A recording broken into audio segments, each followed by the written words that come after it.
नमस्कार नर्सिंग साथियों, स्वागत है आपका साइकोलॉजी की ज्ञान यात्रा में, जहां हम जानते हैं मन और बिहेवियर के यूनिक दुनिया को। आज हम जानेंगे कि साइकोलॉजी सिर्फ एक विषय नहीं बल्कि एक ऐसा पेड़ है जिसके कई ब्रांचेज होते हैं। हर एक ब्रांचेज का अपने आप में एक इम्पोर्टेंस होता है और यही इसको इंटरेस्टिंग और उपयोगी बनाता है। और खास करके हम जैसे नर्सिंग स्टूडेंट्स और कॉम्पिटिटिव एग्जाम्स की तैयारी कर रहे स्टूडेंट्स के लिए। तो चलिए बिना देर किए स्टार्ट करते हैं इस इंटरेस्टिंग सफर को। सबसे पहले हम लोग बात करेंगे branches of psychology. Branches of psychology जो कि मुख्य तौर से दो ब्रांचेज होता है। पहला प्योर साइकोलॉजी। प्योर साइकोलॉजी में बेसिकली हम लोग क्या पढ़ते हैं? प्योर साइकोलॉजी में साइकोलॉजी के अंदर जितने भी प्रिंसिपल्स, जितने भी रूल्स, जितने भी थ्योरी आते हैं उसको हम लोग बेसिकली तौर पे जानते हैं। जैसे अगर साइंस के भांति हम लोग ले लेते हैं, साइंस में हम लोग प्योर पढ़ते हैं, उसके बाद अप्लाइड पढ़ते हैं। प्योर कहने का मतलब हम लोग थ्योरी के माध्यम से, बुक के माध्यम से जानते हैं कि बेसिकली होता क्या चीज़ है। लेकिन जब हम लैब में जाते हैं और उसको एक्सपेरिमेंट करते हैं तो वो हो गया हमारा अप्लाइड। मतलब हम साइकोलॉजी को अप्लाई कर रहे हैं, एक्सपेरिमेंटल के तौर पर अप्लाई करेंगे। तो मुख्य तौर से दो हो गया साइकोलॉजी, प्योर और अप्लाइड। ओके, तो सबसे पहले हम लोग बात करेंगे प्योर साइकोलॉजी में कौन कौन से ब्रांच आते हैं। तो आइए अब हम लोग डिस्कस करते हैं प्योर साइकोलॉजी के ब्रांचेज के बारे में। सबसे पहला ब्रांचेज है जनरल। कहने का मतलब जो जनरल रूल्स होते हैं, प्रिंसिपल्स होते हैं, थ्योरीज होते हैं, वो बिहेवियर को स्टडी करने में हेल्प करता है। उस ब्रांचेज को क्या कहते हैं? General branches. नेक्स्ट हमारे पास है एबनॉर्मल साइकोलॉजी। एबनॉर्मल साइकोलॉजी नाम से पता चल रहा है कि जो भी एबनॉर्मलिटी से डिस्कस करता है उसके साथ इसका रिलेशन हो। मतलब जो भी मेंटल डिजीज होता है, जो भी डिजीज होता है उसको स्टडी करने में हेल्प करता है क्या? Abnormal psychology.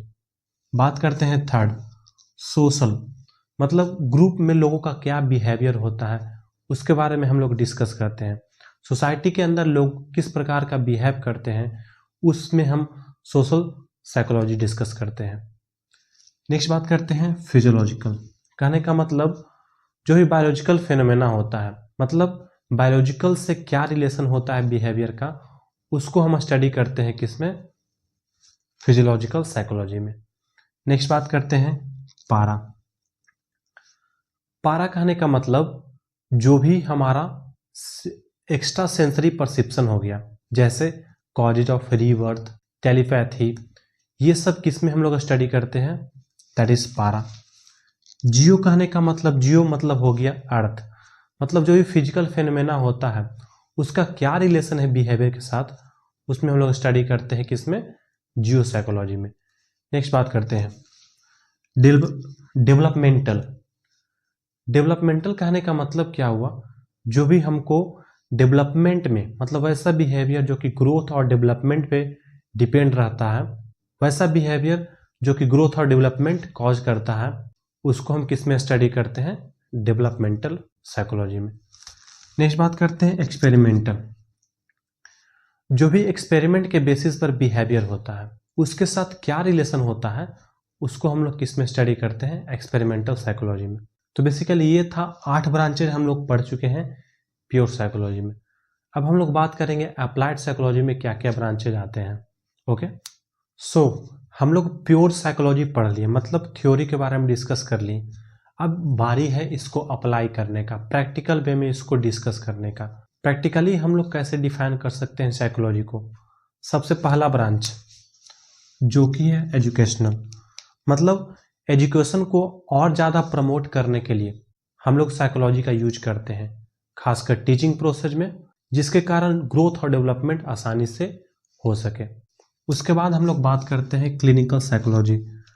क्लिनिकल साइकोलॉजी मतलब हॉस्पिटल वगैरह में साइकोलॉजी हम लोग यूज करते हैं, जिसके कारण से मेंटल जो डिजीज होता है, जो भी डिजीज होता है एबनॉर्मलिटी वाला डिजीज, उसको ठीक करने में हेल्प करता है।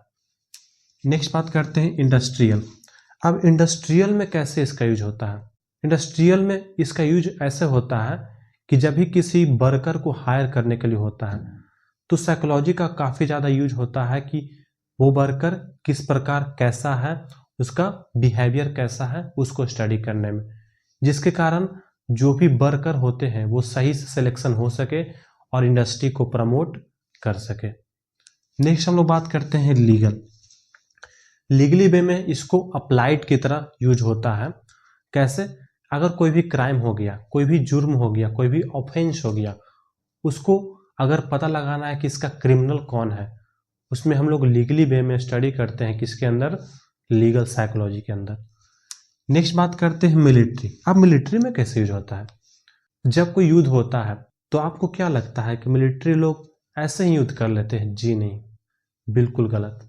युद्ध करते हैं उनको मोरल अप करने के लिए। अगर मोरल अप नहीं होगा तो युद्ध भी नहीं होगा। सारा खेल जो है हमारे ब्रेन का है। अगर ब्रेन नहीं कहेगा युद्ध मारने के लिए तो हम लोग युद्ध कैसे कर सकते हैं? ओके, तो मोरल अप करने के लिए मिलिट्री में भी इसका यूज होता है। ओके, जिसको मिलिट्री साइकोलॉजी बोलते हैं। नेक्स्ट बात करते हैं पॉलिटिकल। अगर आप पॉलिटिकली एस्टेबिलिटी चाहते हैं, किसी एंटी पार्टी का पॉलिटिकल जो भी साइकोलॉजी है उसको स्टडी करना चाहते हैं, तो आपको स्टडी करना होगा क्या? Political psychology. तो दोस्तों, अब आप लोग जान चुके होंगे कि साइकोलॉजी सिर्फ एक बुक का ज्ञान नहीं है, यह एक जरिया है जीवन को समझने का। चाहे एक्सपेरिमेंटल साइकोलॉजी हो या एजुकेशनल साइकोलॉजी, सबका रोल यही होता है कि बिहेवियर को अच्छे तरीका से स्टडी किया जा सके। और हमेशा आप याद रखिएगा कि साइकोलॉजी सिर्फ ज्ञान का भंडार नहीं है, यह खुद को और दूसरे को समझने का एक तरीका है। तो यही था इस वीडियो में। इस वीडियो में हमने क्या पढ़ा? प्योर साइकोलॉजी और अप्लाइड साइकोलॉजी के बारे में, that means branches of psychology के बारे में।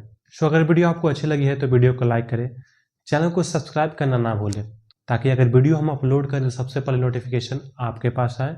और कमेंट बॉक्स में बताएं कि वीडियो का कौन सा पार्ट आपको अच्छा लगा है। मिलते हैं अगले वीडियो में, तब तक के लिए सीखते रहिए और तहलका मचाते रहिए। धन्यवाद।